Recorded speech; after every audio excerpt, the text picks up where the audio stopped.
నమస్తే, welcome to our channel. నేను మీ అనిల్. మనతోని సుప్రీంకోర్టు న్యాయవాది నేరెళ్ళ మల్యాద్రి గారు అయితే ఉన్నారు. చాలా విషయాలు అయితే తెలుసుకుందాం. కరెంటు వాడే ప్రతివాడి మీద ఇంత ఎక్కువ పడుతుంది. అవును, ₹2.02 సెంట్రల్ గవర్నమెంట్ వాళ్ళు ఒక అగ్రిమెంట్ ఎంటర్ అయ్యారు. ఎవరితో ఎంటర్ అయ్యారంటే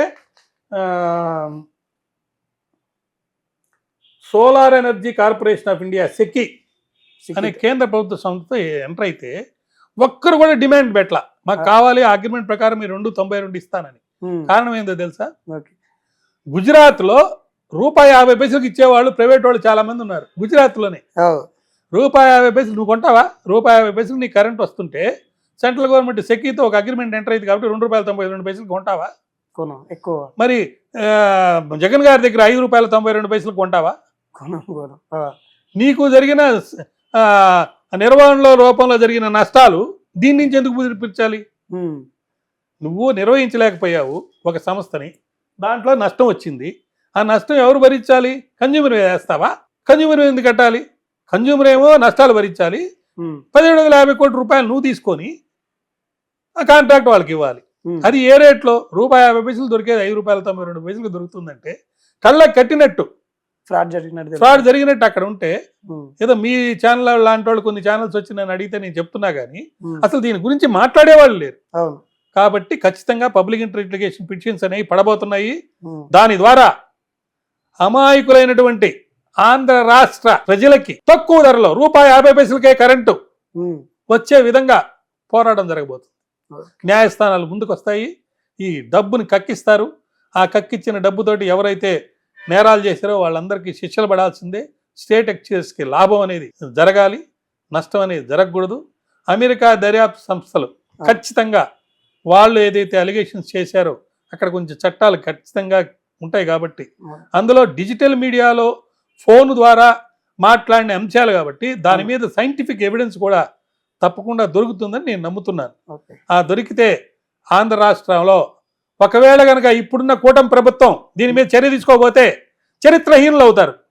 21 గెలిచిన వాళ్ళు ఇన్ని ఓట్లతో ఇన్ని సీట్లతో వచ్చి ఎక్కడ గెలిచాము ఇక్కడ గెలిచాము ఇన్ని చేస్తున్నాము రాష్ట్రాభివృద్ధికి పాటు పడతామని అనేవాళ్ళు 2 లక్షల కోట్లు అయితే అమరావతి 3 కట్టచ్చు, 3 క్యాపిటల్స్ కట్టచ్చు. మరి ఇన్ని 2 లక్షల కోట్ల రూపాయల నష్టం జరిగే 25 ఏళ్లలో జరగబోయే నష్టాన్ని నివారించేదానికి ఎందుకు చర్య ఉండటం లేదు? ఎందుకు వెంటనే చర్యలు తీసుకోవడం లేదు? నేను ప్రశ్నిస్తున్నాను. ఇదే ప్రశ్నని ఖచ్చితంగా రాబోయే రోజుల్లో ప్రజాస్వామ్యవాదులందరూ సోషల్ రెవల్యూషన్ ద్వారా వెల్ఫేర్ స్టేట్ అంటే ఏందండి? రాజ్యాంగం మనం ఎందుకు రాసుకున్నాము? వెల్ఫేర్ స్టేట్ లో తిండి గుడ్డ బట్ట రావాలంటే కరెంట్ కావాల్సింది అక్కడ కదా. ప్రధానంగా కరెంటే కదా. కాబట్టి రాజ్యాంగంలో నువ్వు ఏదైతే వెల్ఫేర్ స్టేట్ తయారు చేస్తానన్నావో దాన్ని సోషల్ రెవల్యూషన్ ద్వారా చేస్తానన్నావు. సోషల్ రెవల్యూషన్ ఎలా వస్తుంది? డెమోక్రటిక్ గా గవర్నమెంట్స్ పనిచేయాలి.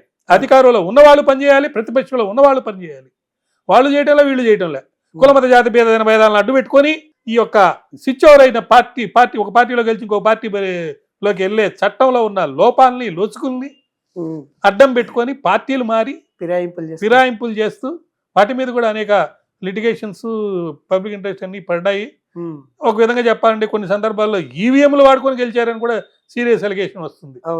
ఒకవేళ ఇట్లా అంటారేమో అని చెప్పి ఒక స్టేట్లో ఒకరిని గెలిపించడం, ఒక స్టేట్లో ఒకరు ఓడిపోవడం. చిన్న స్టేట్ పోతే పోయిందిలే ఈవీఎం ఎట్టపోయినా అని ఇది కూడా అంటున్నారు. నేను అంటాం లేదు, సీరియస్ అలిగేషన్స్ సుప్రీంకోర్టు కూడా చెప్తుంది.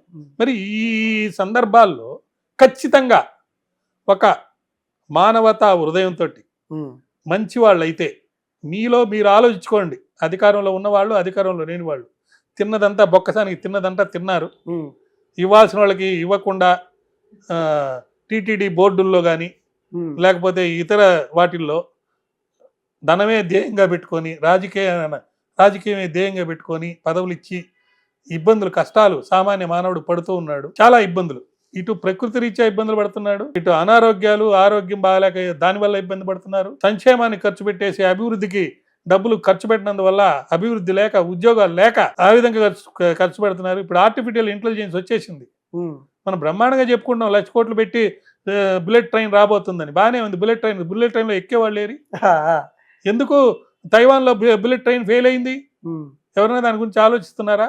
ఎందుకు జపాన్లో సక్సెస్ అయింది? ఎవరైనా ఆలోచిస్తున్నారా? అక్కడ ఇక్కడ తేడా ఏంటంటే దేశాన్ని ప్రేమించే వాళ్ళు ఇదిగో మా మీద బాంబులు పడ్డాయి, మేము మళ్ళీ పుంజుకొని ప్రపంచంలో ఒక మంచి నాయకత్వంతో దేశాన్ని ముందుకు తీసుకెళ్లాలని చెప్పి జపాన్లో ముందుకు వచ్చారు. అవును. అందువల్ల ఈ యొక్క రైల్స్ ఏవైతే పడ్డాయో ఒక్క యాక్సిడెంట్ లేదండి, ఇప్పటికి ఒక్కరు చచ్చిపోలేదు. 2 యాక్సిడెంట్లు జరిగితే మనుషులు చచ్చిపోలేదు. కానీ మనకు 878 కోట్ల రూపాయలు రోడ్డు మీద గుంతలు పూడ్చేయడానికి నిన్న అలాట్ చేశారు. అది ప్రస్తుతం అక్కడ మన స్టేట్ ఆఫ్ అఫైర్స్. ఇప్పుడు అభివృద్ధి అని చెప్తున్నారు, అభివృద్ధిలో భాగమే కదా ఈ యొక్క నేరాలు జరిగితే కేసులు పెట్టేది. అవునవును. మరి హోంమంత్రి గారు ఏం చేస్తున్నారు? ఆమె అదే ప్రశ్న పవన్ కళ్యాణ్ గారు అడిగారు. ఇప్పుడు నేను అడిగితే దాన్ని ఇంకో విధంగా మీరు చెప్పొచ్చు. మరి పవన్ కళ్యాణ్ అడిగింది కూడా అదే. మరి పవన్ కళ్యాణ్ గారు మరి ఈ యొక్క సమస్యను కూడా తీవ్రంగా ఆలోచించి సీరియస్గా మీకున్న సంబంధాలు ఎవరితో ఏమున్నా మాకు సంబంధం లేదు, రాష్ట్రానికి ఇన్ని లక్షల కోట్ల రూపాయల నష్టం 25 ఏళ్లలో జరగబోతున్న ఈ కాంట్రాక్ట్ని ఎందుకు రద్దుపరచడం లేదు?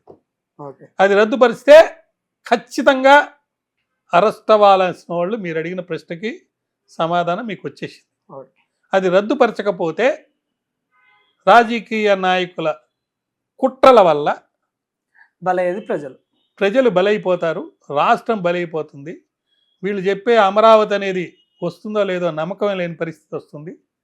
మరో ముఖ్య విషయం మీ సమయం మీద చెప్తాను. ఎప్పుడో 10 ఏళ్ల క్రితం అమరావతికి సంబంధించి ప్లాన్లు గీశారు. అయ్యే ప్లాన్లు ఇప్పుడు అప్రూవ్ చేసి ఇస్తారు. మళ్ళీ అయ్యే మళ్ళీ టెండర్లు పిలిచారు.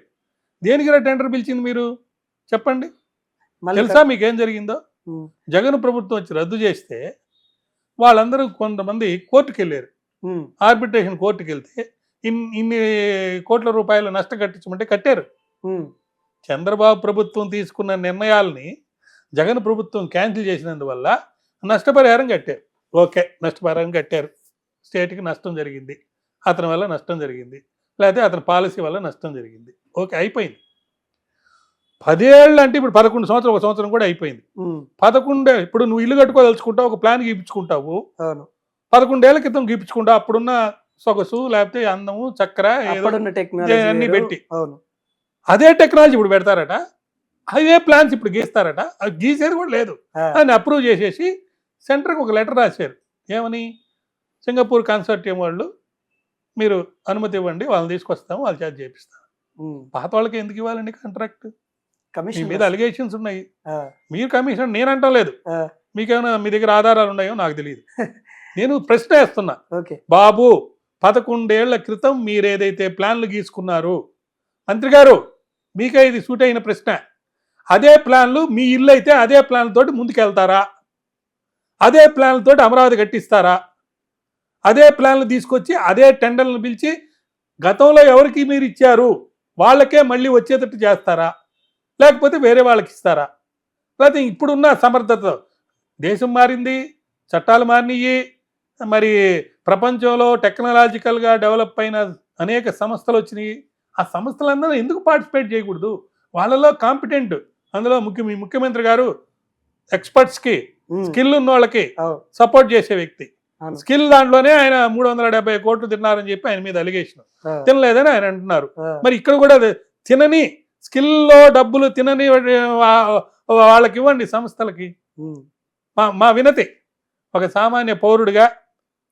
ఇప్పుడు చంద్రబాబు నాయుడు గారు అరెస్ట్ అయినప్పుడు కూడా నా దగ్గరికి కొంతమంది వచ్చి ఆయన తరపున మీరు కొంచెం చెయ్యండి అని అడిగిన వాళ్ళు ఇప్పుడు మంత్రివర్గంలో కూడా ఉన్నారు. అర్థమైందా?